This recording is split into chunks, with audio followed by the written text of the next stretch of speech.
Like if I have to see now, for example, the whole of Brighton, what should I do? I should go on a plane and see it from that height. I can see the whole.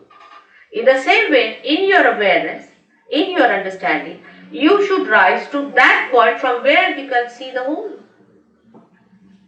If you cannot see the whole, the partial vision, or we can say a little that you see, can create confusion, can create problems, and some of them could be of a very, very serious nature. Because as human beings, we do not know what are we.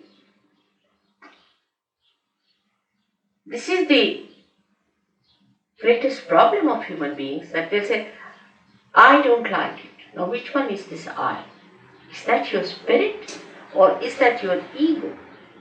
What is the part that is not liking it? Or is it your conditioning because you are brought up in a particular way so you don't like this? Which part of you is not liking it? And you will be amazed that it is not your spirit. Because if spirit likes, how will you know? It's only through your vibrations. When you can feel the vibrations, then only you will say, yes, my spirit likes it, because the vibrations are emitted. So we are still in a transition state as human beings. We have not achieved that state which is called as the state of self-realization, where you become the spirit. The becoming is the point. When you become the spirit, you know what you like. You really know what you really like. Because you are now the reality. You are not any conditioning. You are no more any ego, but you are what you are really, and that is your spirit. And surprisingly, this spirit is a collective being. It's no artificial collectivity within us. That also, all right, we belong to all Brighton, so we are one, or we belong to one street, so we are one. It's not like that. But it's something that you are, absolutely, you are a collective being. And you start feeling that collectivity within you, with these different centers working it out. And you can feel it, others. You can feel others on your fingertips, can you believe? This is what happens, that on your fingertips, you start feeling and understanding what is reality, what is beauty, what is joy, what is love. This is the left side which we get, and ultimately with these left side problems, we get physical pains. It's very painful to have left sided problems. It's very, very painful.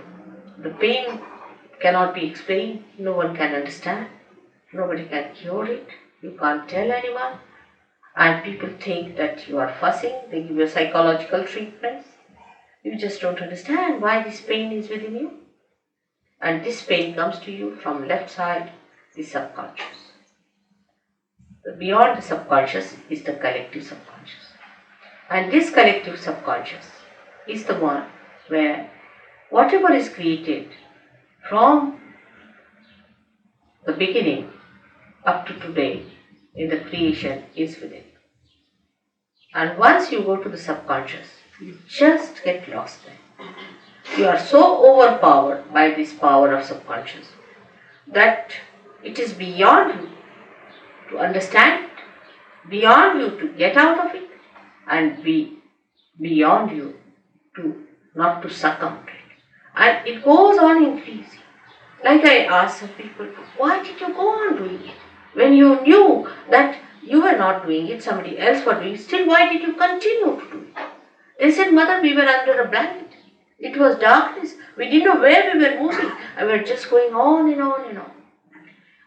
And as I told you last time, feeling guilty is the biggest blockade. It's the biggest blockade. Because once you start feeling guilty, that the center on the left gets blocked and it's very difficult. And you don't know why you are feeling guilty. All the time you are feeling guilty, but you don't know why you are feeling guilty. Why these ideas of guilt are coming to you. That this feeling of guilt keeps you away from joy, from enjoying anything, from being spontaneous. Why? And this explains why we sometimes are miserable for nothing at all. Actually, God has not created us to be miserable. He has made us so beautifully, so carefully. He has created us with such love and compassion not to make us feel miserable, not for anything. He doesn't give us any diseases, no problems. But we have done these things to ourselves by going to extremes on the left or the right. As I am today talking about only on the left, I would say that to feel miserable for nothing at all is also wrong, is being unjust to yourself. The people who are left-sided must know that they are the spirit, that they are that beauty which has to come, which has to express itself, that they are not the people who have to suffer all the time and to live like miserable people. They are not. But because they take so much upon themselves, bear so much upon themselves, they become like that. And to avoid that bearing up, they may take to some other habits. You see, many people take to alcohol also for reason because they can't bear the pangs of life. They can't bear. That's why they take to. But once the spirit is awakened within you, you become so strong. You become so joyous, so spontaneous that all these things drop on. All those things, so-called diseases, so-called habits, just drop on. And you become a new blooming personality. Now, the basics of having this center within you, you can blame God for that. Why did He give us these centers on the left-hand side? What was the need? He should not have given us these left-sided ones, so we would have been just in the center to go.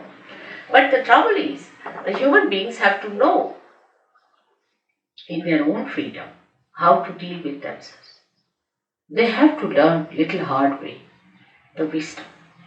They have to know by going to extremes, we have suffered. They have to realize it. Because if they have to become truly, absolutely free, they have to rise in their wisdom. In the same way, human beings who have not got that wisdom within themselves, through sufferings only one learns, but we should not ask for suffering. When we ask for sufferings, we are asking actually for mistakes to begin with. How will you suffer if you do not commit mistakes? So when we ask for sufferings, we are committing mistakes. So what we should ask for is nothing but our spirit. And if you ask for your spirit, it is your own and you have to get it. It is in your own right that you are going to get it. It's no way that I'm obliging you or doing something special for you. It's all there. You are like a light which is just to be enlightened, because I am an enlightened light. And you become an enlightened light and you can enlighten other lights also. It's very simple. If you become an enlightened light, you can enlighten others. You don't have to bother about anything else there. You become an enlightened light yourself. That's the point. It is all there. It is all your own. You have to just have it. It is as simple as that. There is nothing very complicated as these people make it, or anything that these philosophers have put before you. Nothing of the kind. It's very simple. It is within you. It is spontaneous. It is a living process. As in living process you have become human beings, you are going to become superhuman beings. It's absolutely spontaneous. You can't pay for it. How can you pay? I mean, an absurdity. If it is a living process, how can you pay? How much do you pay to the tree to grow up? I mean, in anything living, do we pay anything? How much do we pay our nose to breathe? Can we pay for it? It's absurd. It's ridiculous. The way we pay for it, we cannot. It's a living process. You have to become, an egg has to become a chick. Now, how much do you pay to an egg to become a chick? Or how much does an egg pay to the mother for becoming a chicken? It's that ridiculous. But we never understand that living things are so spontaneous. We never see living. We live with matter, with the dead, not with the living things. If you start watching a tree, you start watching a flower, how it becomes a fruit. You can't even watch because it's done so slowly. You can't even watch a flower becoming a fruit. Suddenly you find all coming up. Like when I came to London from India, I found all the trees were bare. Absolutely like dry sticks. Absolutely like dry sticks.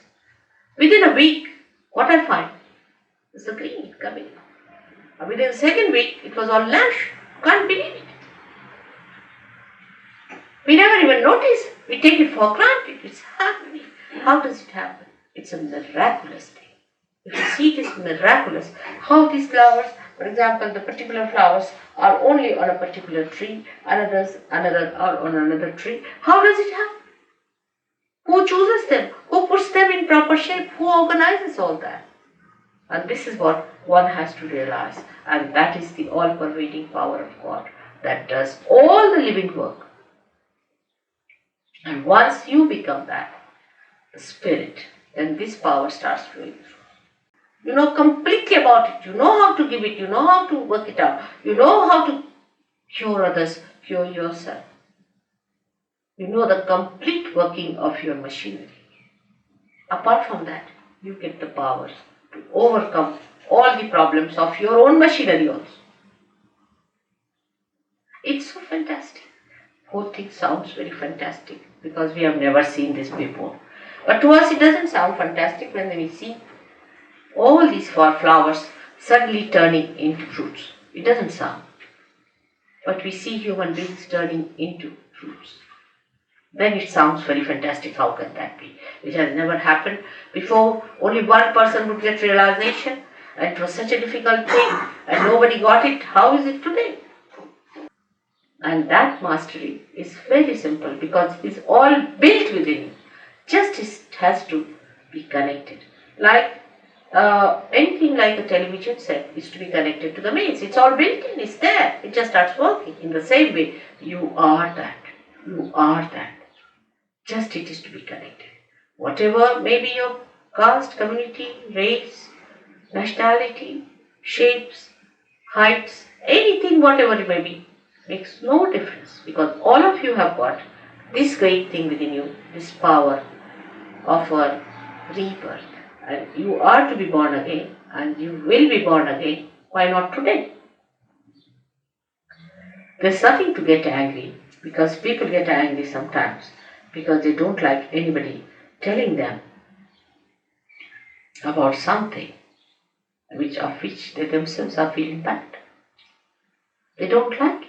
For example, if there's a drunkard and he drinks too much, he's an alcoholic, he doesn't like it and he feels bad, and if somebody tells him, even in the most gentlest way, that you better give up drinking, he doesn't like it.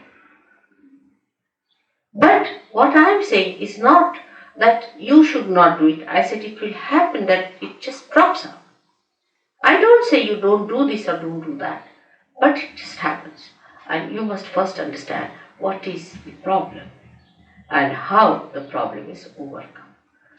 That's why I have to talk. Otherwise, there's no need to talk about it also. It just works out. It just works out because you are just ready to have it and you just get it. I don't do anything. I'm just a catalyst, I should say, that it works out. See, I don't know how to drive. Somebody drove me down here. I didn't feel bad that he had to drive me down. Did I? And I only know one job. I don't know many jobs I don't know. I don't know how to operate bank. I don't know how to write a check. I'm hopeless in many things. I don't know how to open a can maybe. But I know how to open a kundalini. Alright, so if I know one job, why should you mind? After all, we depend on each other for everything, isn't it? So why not? If I know the job, what's the harm? And you will know too.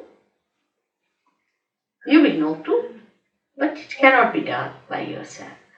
But actually in this, you are not obliged for anything. I just do it because I love it. It just happens. I don't do anyway. I'm just flowing. I don't know how it happens. Just it's flowing.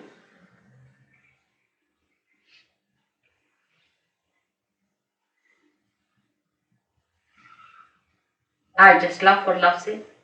Just, we can't believe such a person can exist, but I do really, I am like that.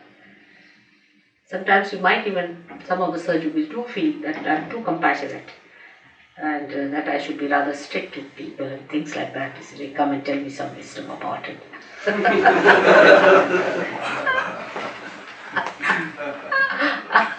You see, they think I'm not so practical. But this is the most practical thing. Because I know they make mistakes because they don't know they are walking in darkness. If you're walking in darkness, if you bang at something, then the only thing that you can do is to have compassion for them because they can't see, they are blind. Isn't it? How can you have any anger or temper?